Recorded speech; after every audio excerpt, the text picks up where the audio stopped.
They see my disability, I see my ability. They call me disabled, I call myself differently abled. There are some incidents that happen in your life. Those incidents break you, deform you, but they mold you into the best version of you. And the same thing happened to me. I was 18 years old when I got married. My father wanted me to get married. And all I said was, if that makes you happy, I'll say yes. And of course, it was never a happy marriage. Just about after 2 years of getting married, I met a car accident. Somehow my husband fell asleep and the car fell in the ditch.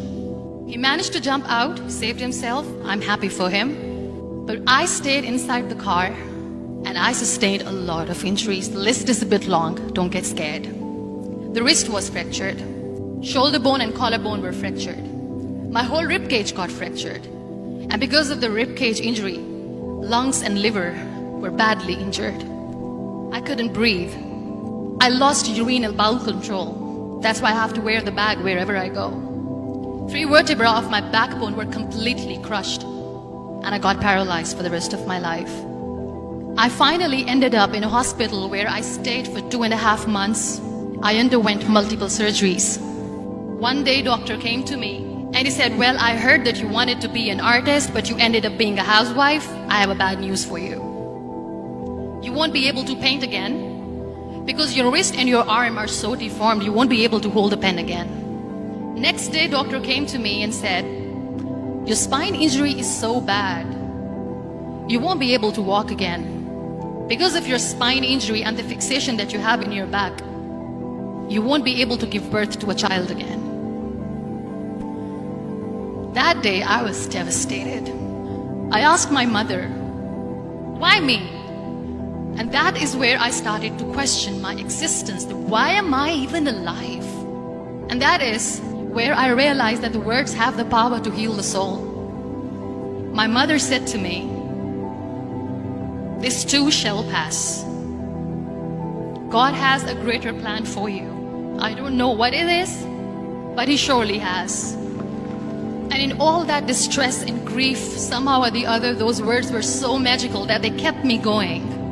One day I asked my brothers, I know I have a deformed hand, but I'm tired of looking at these white walls in the hospital and wearing these white scrubs. I'm getting tired of this. I want to add more colors to my life. I want to do something. Bring me some colors. Bring me some small canvas. I want to paint.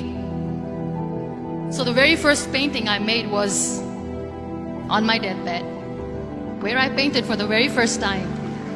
It was not just an art piece or just my passion. It was my therapy.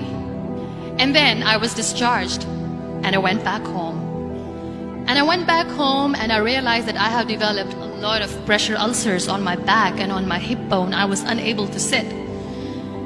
There were a lot of infections in my body, a lot of allergies. So doctors wanted me to lie down on the bed straight for not 6 months, for not 1 year, for 2 years.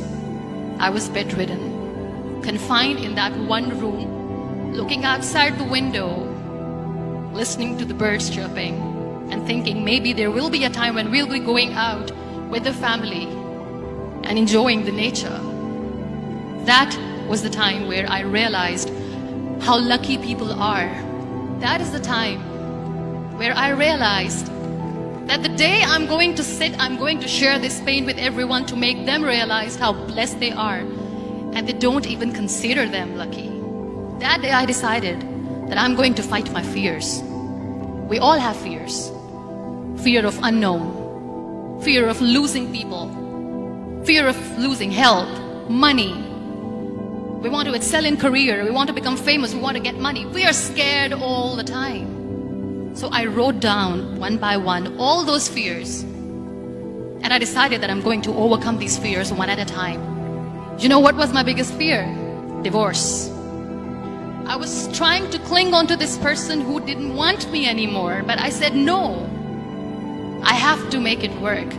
But the day I decided that this is nothing but my fear, I liberated myself by setting him free. And I made myself emotionally so strong that the day I got the news that he's getting married, I sent him a text that I'm so happy for you.